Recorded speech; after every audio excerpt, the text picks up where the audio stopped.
Madam, sir, the ship lies at anchor off New Eden. A tender stands at your disposal.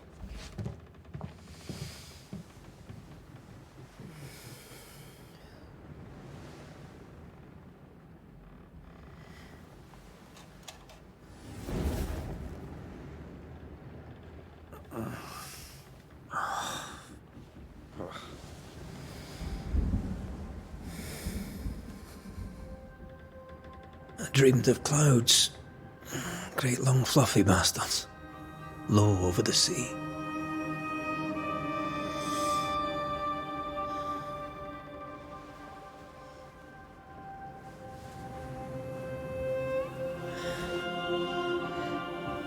I dreamed of the abyss, in the darkest reaches of the deepest ocean.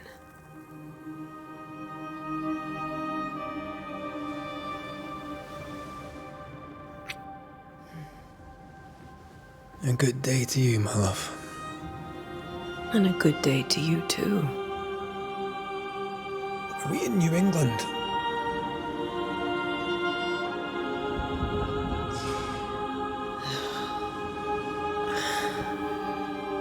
Welcome to America. Something's bothering you. Charles's letter. What of it? The ghost must be uncommonly dangerous, or he would banish it himself. And we shall charge him double. I'm serious. If the Reverend needs help, this can be no easy business. Red, you best be ready. I'll be careful, Master Duarte.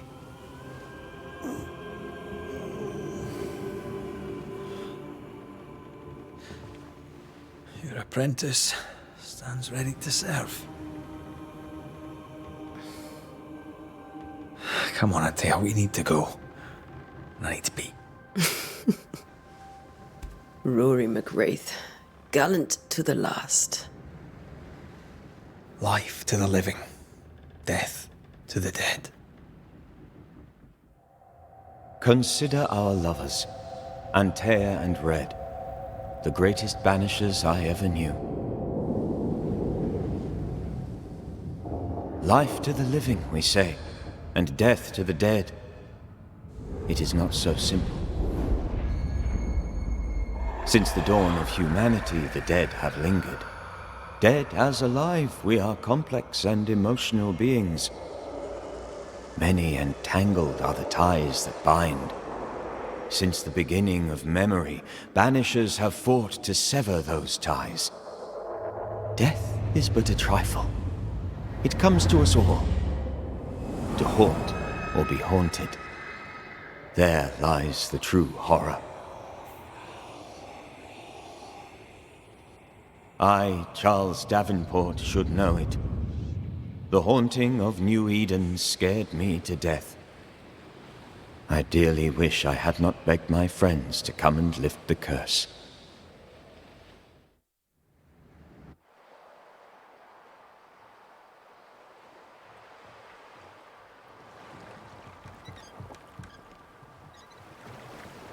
If this is June, I'd hate to see January. I'd want to freeze my backside off in the summertime. I'd have stayed in Scotland. London wasn't much better. Look at it. It's cold as a bishop's arse. And twice as white. I don't mind saying it, I'm very disappointed. Charles wasn't lying. New Eden is cold as death. You may well be disappointed.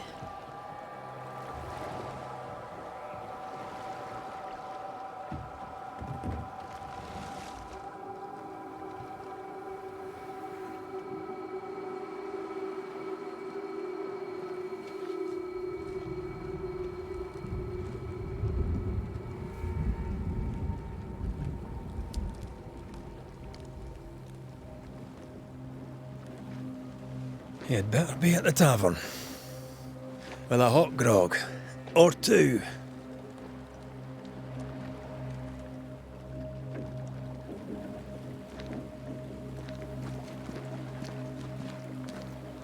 I think I weary of long, boring sea voyages to grim, faraway lands.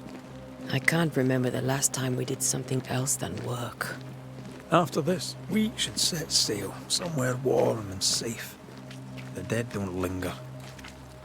No such place. But it's not a bad idea.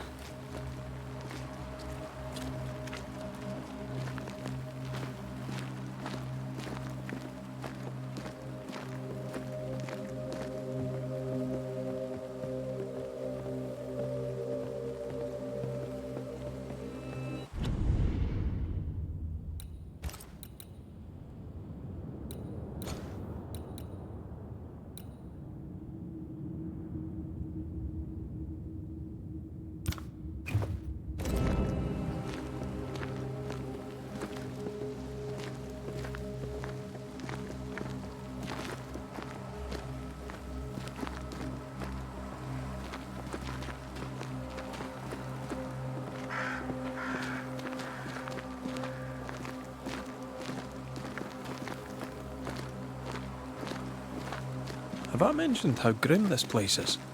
I heard you the first time, but I don't disagree.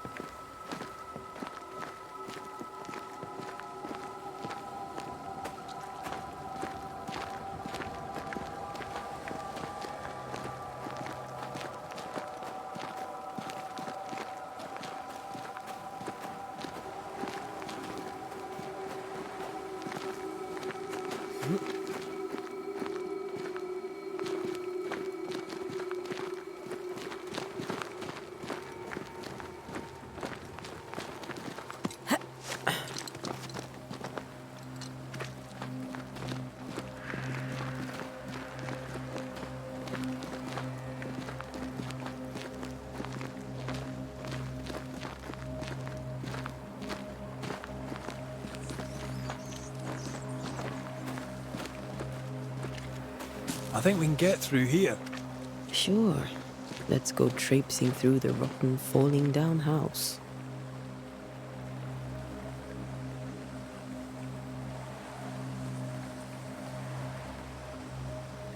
Looks steady enough.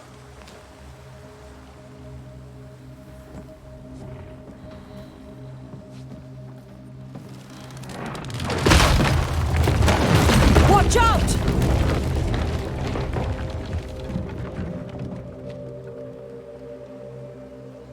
Ugh. Is it just me, or are we not welcome here? Keep going. I'll find a way to meet up with you. Over-eager apprentices.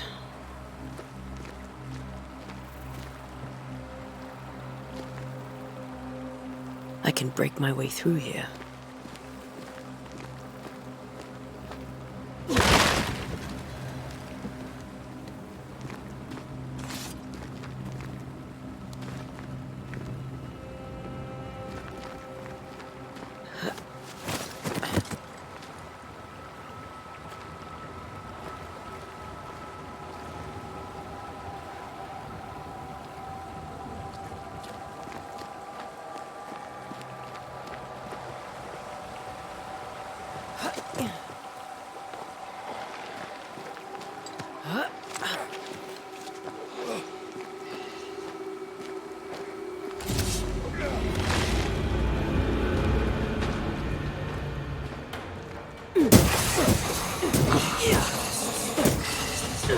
Petty fiend.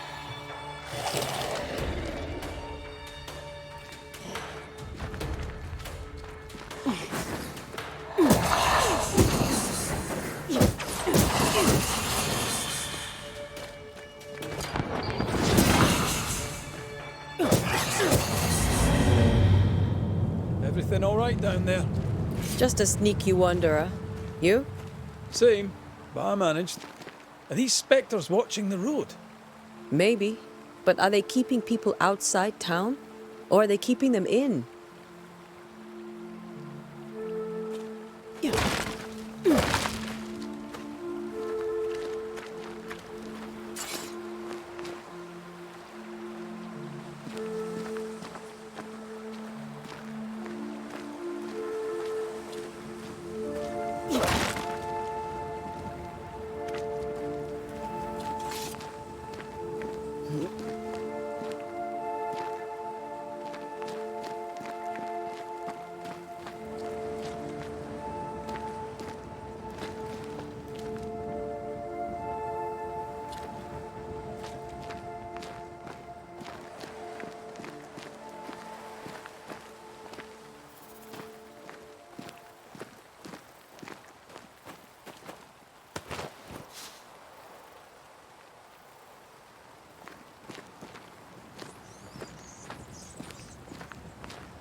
Oh, more wanderers.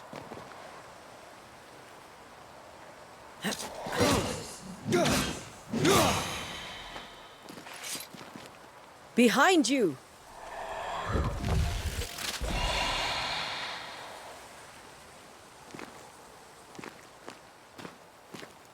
Yeah, as easy as falling off a box.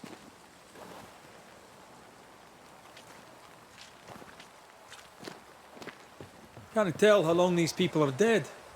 The original settlers, perhaps. Whoever, this doesn't bode well.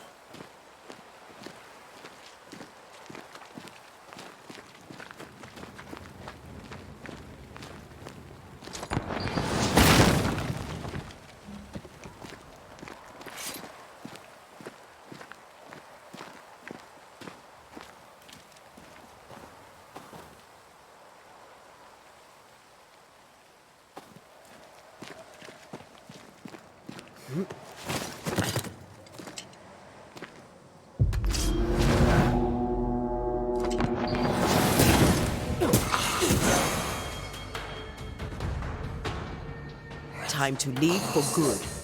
You do not belong here.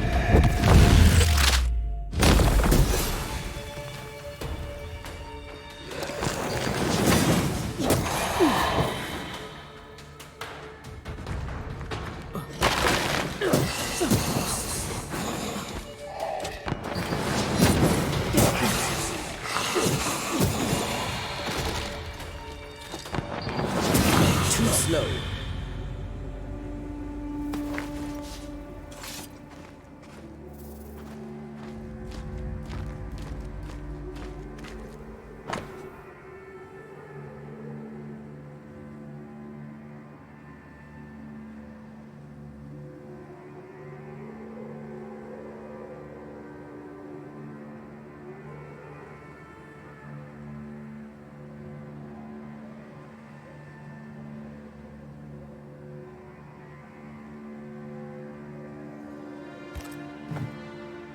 These people left New Eden Town just a few days ago. What exactly is going on here?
Enough.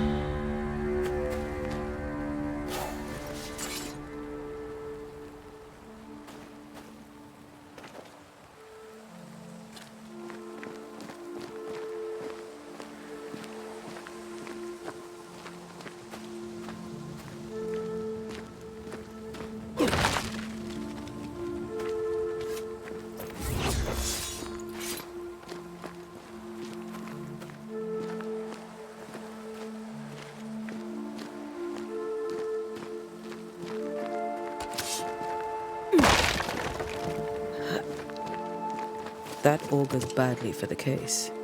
Situation's worse than you thought. Let's wait to hear what Charles has to say.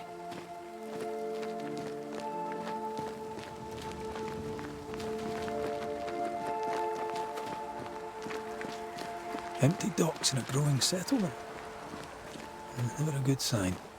Are the town selectmen sitting on their arses? Isn't that what selectmen do?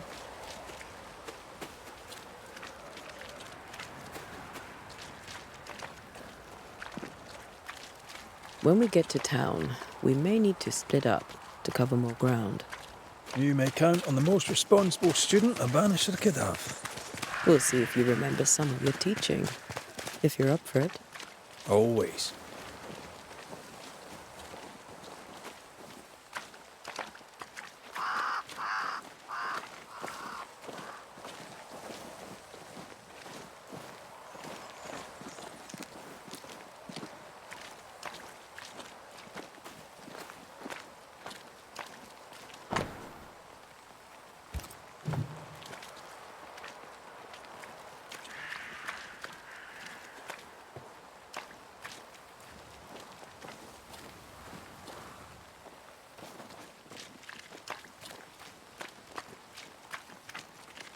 Not the busiest stables I've ever seen.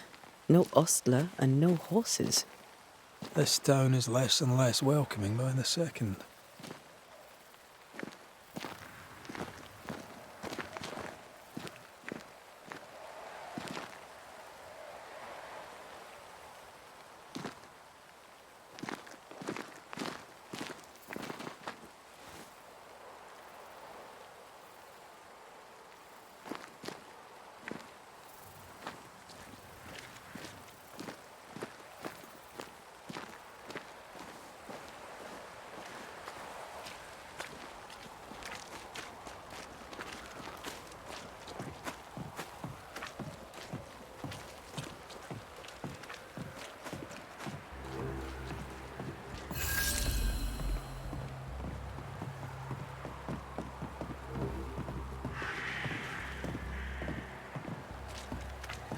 The welcoming committee. Let's find the inn. Let's find Charles.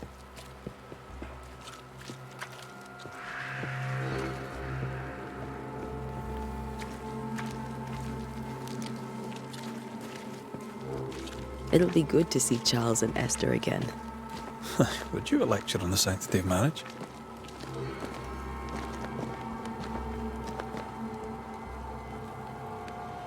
Esther wouldn't dare. And we don't need a piece of paper to keep us together. Aye, I remember you telling her.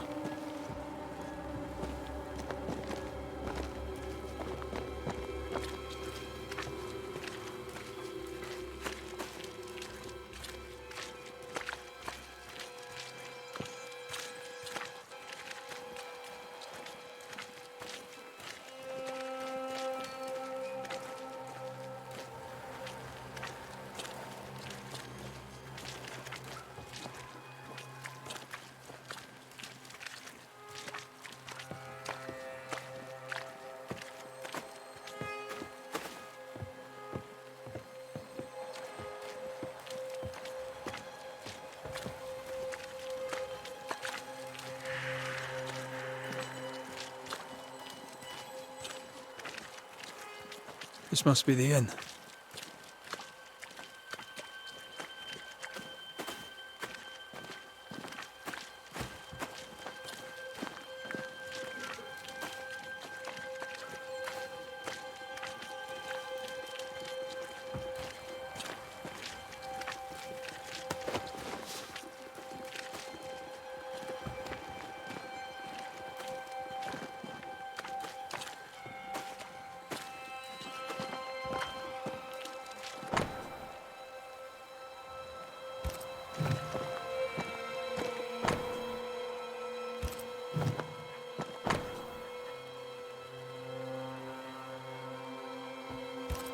A curfew?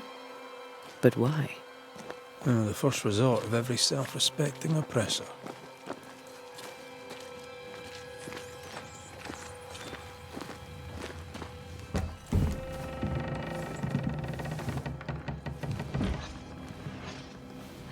Charlie, we're here. Your prayers are answered. Pour us a drink. Finally. Banisher, please come in. As it is cold, your serving woman may sit while we talk. I'm the help. She's the boss.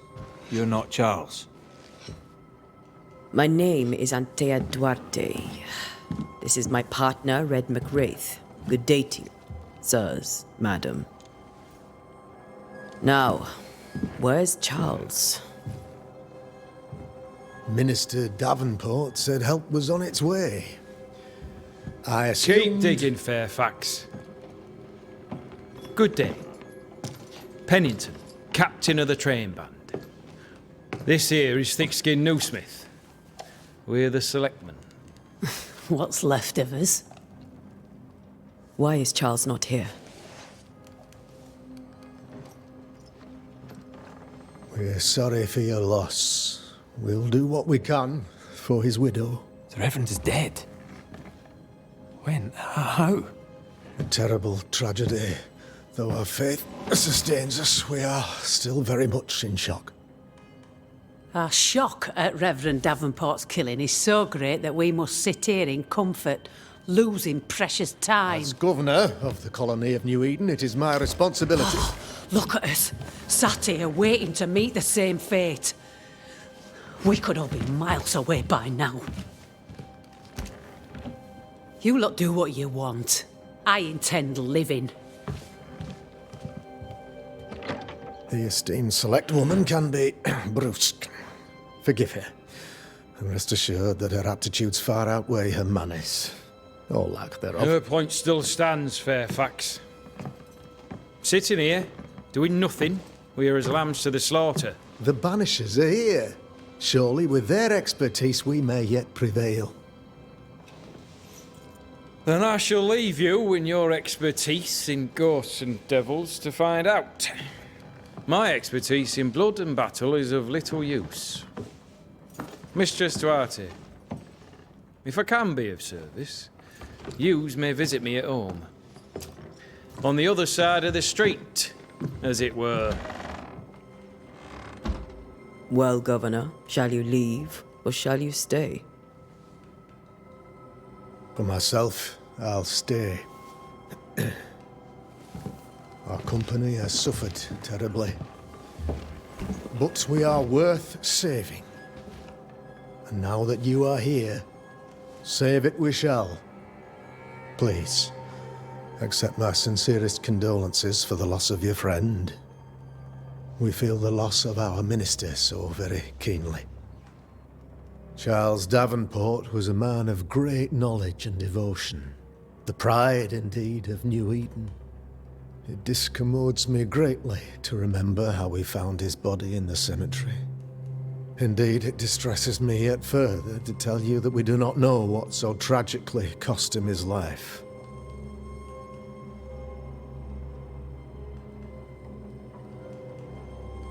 Could your physicians not save him? Would that we had a physician left, but it would have made no difference. Charles was dead when we found him, and we do not know how or why.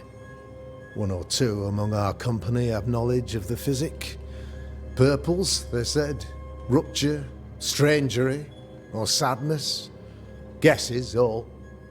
As a man of science in New Eden, I stand alone. You see, in my youth, I too was something of a demonologist. Rather a good one, if I say so myself. We're not demonologists, and neither was Charles. Is his widow Esther taking visitors? The widow Davenport is at home, and does not much venture out. Her house overlooks the dock. I offered Charles a home with a view across a pretty meadow, but he refused. He preferred the village life. Speak to her, if she'll see you. But she knows no more than we do about how her husband died.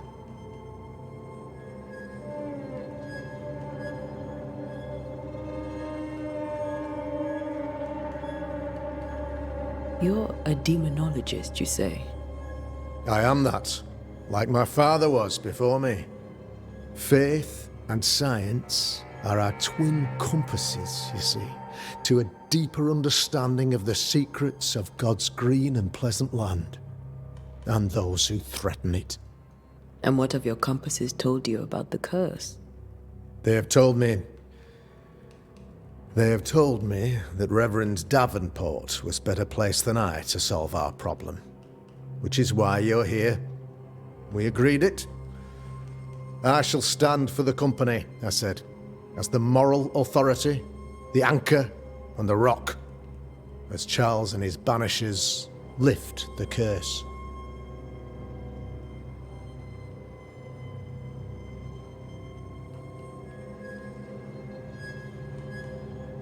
Perhaps we may come to you for advice. Please do, madam, for I would be only too glad to give it. What can you tell me about the curse? I can tell you that it has been our misery for many long months now, and I can tell you that it worstens by the increment. First, there was pestilence and disease. Then came the nightmares. Then came madness. In the end came death. And death remains. But in all honesty, I think the weather is the worst part. This never-ending winter hangs heavy on us all. Worse yet, it traps us here.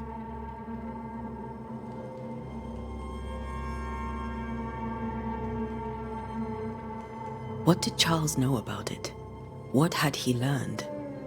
Tragically, I had not yet had the opportunity to discuss his investigation, and his passing now excludes the possibility. Our late friend Charles faced a Herculean task and acquitted himself with honor. You will have to do far better than that, I'm afraid. Our contract stands. If you'll have it, yes, our contract stands for Charles. All right. For Charles.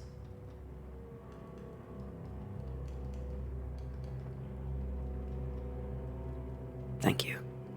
We have what we need. Then I wish you success. By my instruction, a room is prepared for you in the old schoolhouse. I'll be here if you need me.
Damn it, Charles.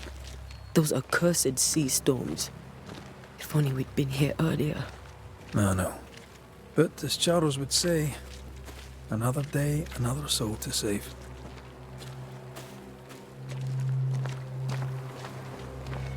These people have no idea what they're up against.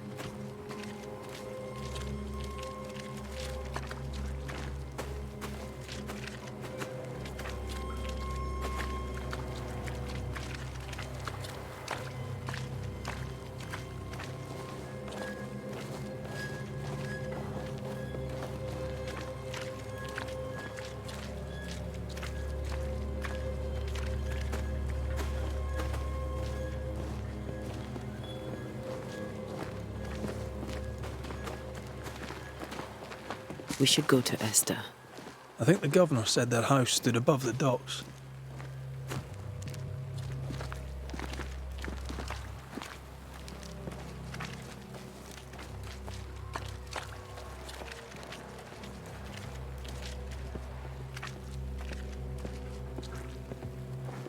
You'll be the Banishers then? Come too late. I'm sorry, but if poor Minister Davenport mentioned your names, I have forgotten them. Antea Duarte. This fellow here is Red McWraith. Of course. I'm Lisbeth O'Hara. The minister said you'd have questions. Well?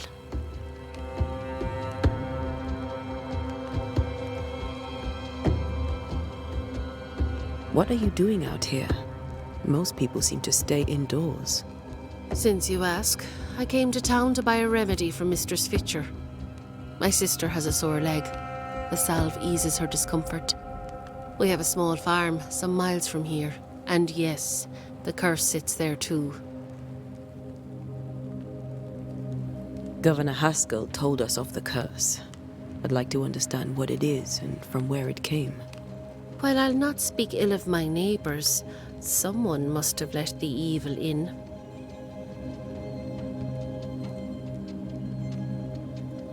A name might help. I'll not poison my parish with loose chatter. Besides, I have no name to give you. Did you know Charles Davenport? Of course I knew the minister.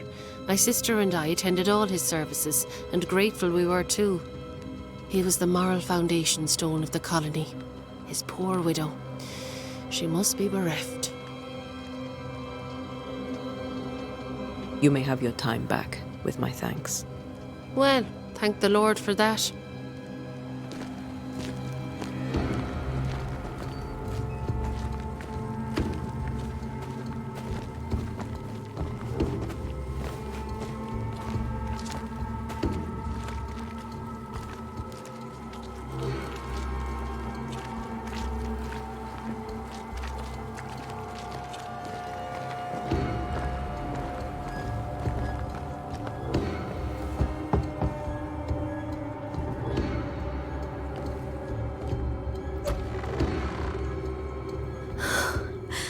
Antea, Red.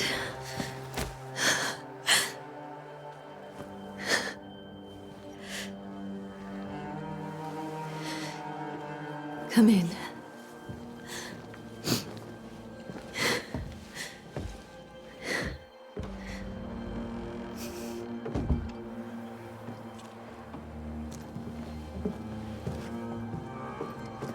I've barely slept for fear you would not come. I'm at a loss. Would God even allow me to drag you into these dark times? Esther, you're not alone now. We're here. I'm so sorry we didn't get here on time. Truly. I know. Charles kept saying it. Have faith. They will come. If only he had kept his faith himself. What happened to him? Poor Charles. Just one more victim of the curse of New Eden. You know how he is.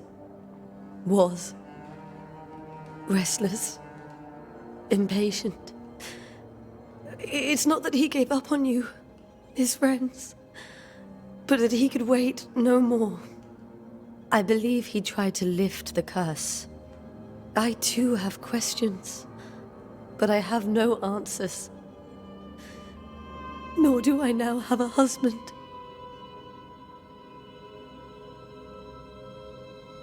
How were things, before all this? Before the curse? It was a busy and exciting time. Charles immersed himself in the community here. He had a hand in everything. The people came to rely on him. I'm sure they look to someone else now, but I can't imagine it's the same.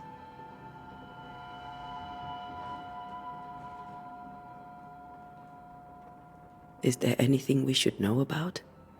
Lord, deliver me, for I cannot endure this. I cannot endure it, and Charles does not deserve it. Anything at all, Esther. Please. I have felt Charles present about the house. His ghost lingers. He needs help. If he's here, I promise I will know no rest until he has his. You can count on us. We'll start with the house. Charles's papers are gathered in his office. Take what you need. Thank you, Esther. What can you tell me about the esteemed Governor Haskell? Fairfax Haskell is well read and educated, but at times his back can be too stiff. He shares Charles's interest in the unknown, but his passion seems less than practical. He's an academic.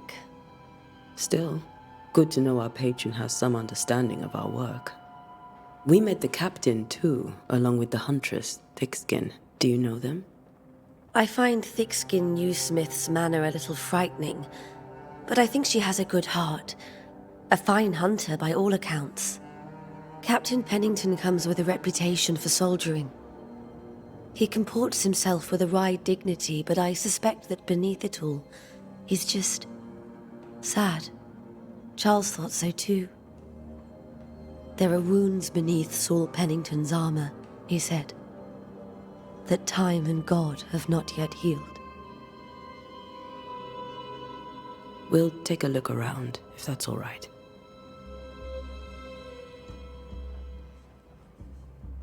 May I be of any help? You stay put. We'll find a way.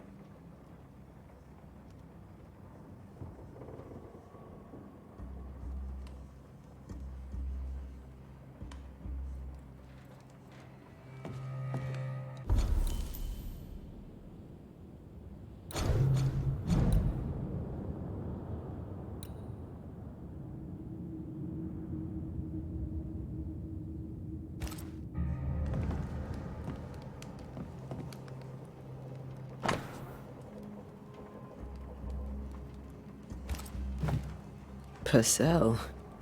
Could you find nothing better? These days I lack the heart to play. Can't believe you brought your pianoforte to New England. It cost a fortune. But you cannot part a pianist from their beloved keys.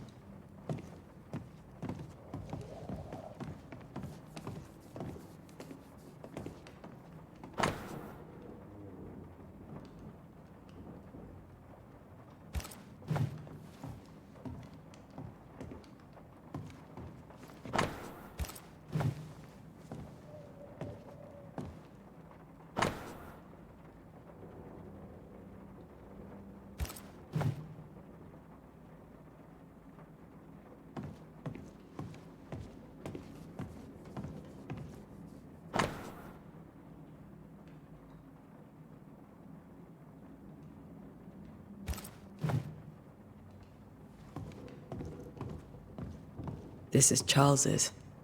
It's like he never left.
How pleasant to see these old familiar things from your house in London.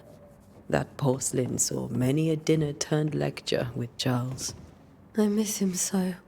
So do we, Esther.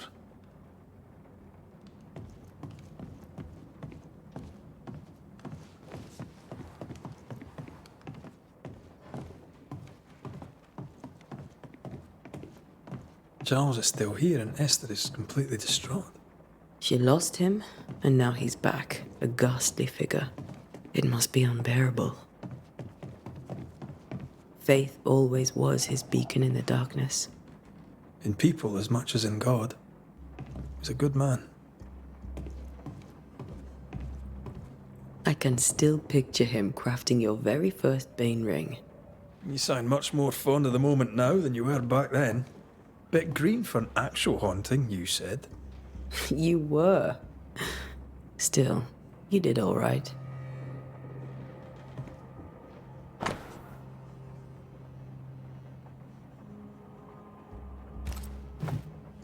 That's from the set he taught me with.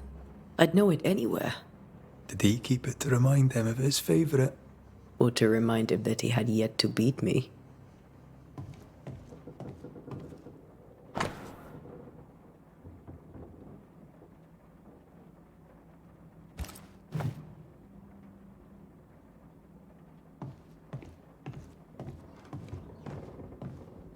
Remember when he started to wear these to look wiser and older? He was hiding his hair loss.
Charles's notes mention Job, chapter 7, verses 13 to 15. I'll look for that reference. Red, you dropped something.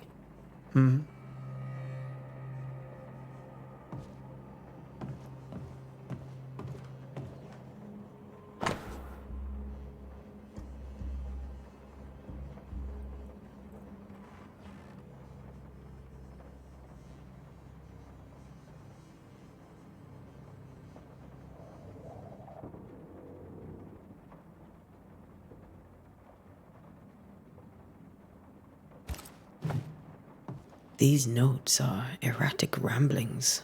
Charles was worried about the curse plaguing the settlers' dreams. How malicious is this curse, tormenting people in their beds?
Charles always wore this brooch. His things are untouched. Nothing's moved. Remember how they used to argue about books we hadn't read? Like we weren't there? Oh, you actually listened. I'd always let my mind wander.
Esther couldn't attend Charles's burial.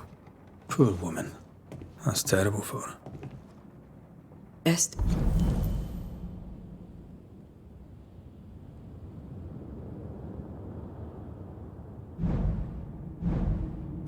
They never got to say farewell to Charles. I could have made him manifest. Now that we know why he might be back, we should go investigate the cemetery where he was found.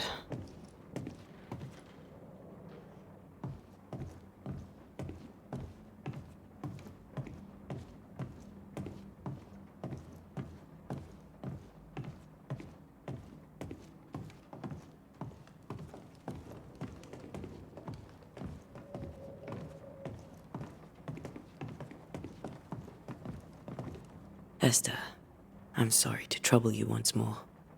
How may I help?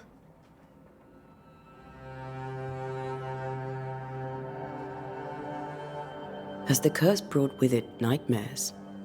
Yes. I've had nightmares. I suspect we all have.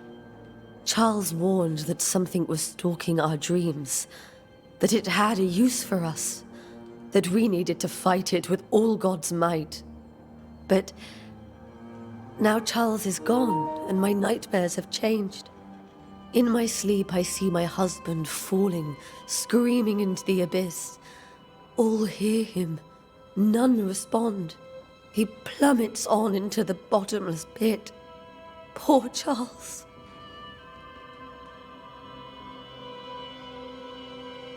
With all that's happened, how are you bearing up?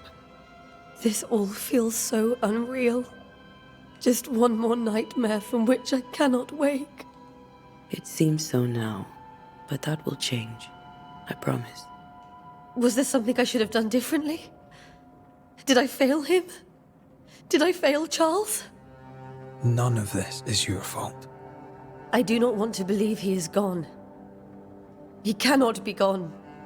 I do not permit him to be gone. You're in pain, and that might have brought him back. Maybe he lingers because you suffer. We'll do what we can to ease your pain. And we'll do what we can for Charles. We must make our way to the cemetery. Please be careful, dear Antea.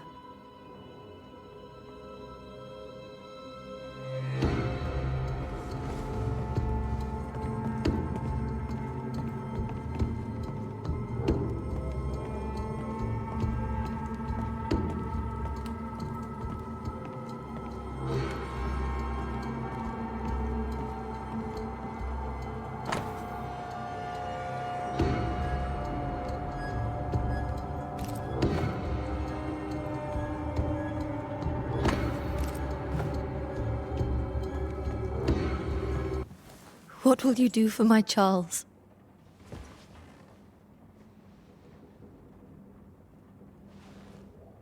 If he's present, we'll find him.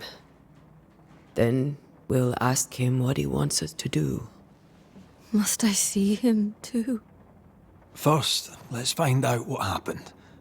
After that, we'll see. Best get started. Time may be against us.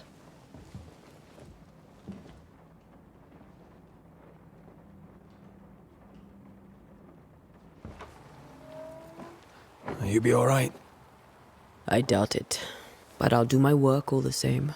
We came here to help Charles and help Charles with Charles.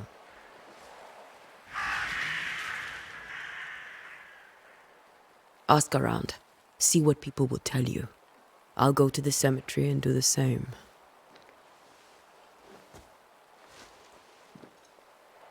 Be careful. Aye. You too.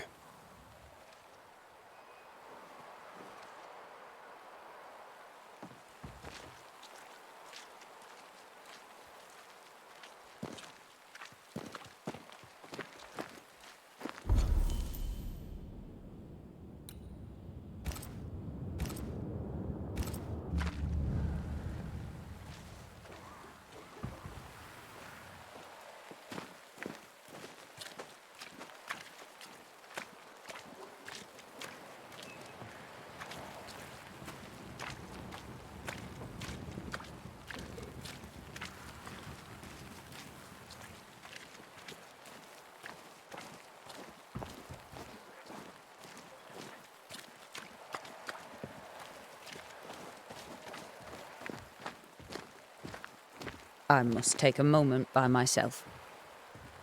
Excuse me.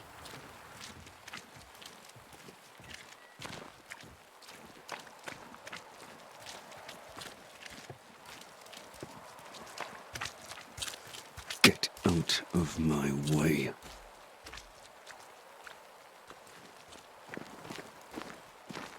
Yes? A moment more of your time, if you don't mind. Charles, Minister Davenport, said many here had unpleasant dreams. He suspected they were part of the curse. You are a curious character indeed, mistress. My dreams, good or bad or otherwise, are my own business, and so they shall remain. You may have your time back, with my thanks. Well, thank the Lord for that.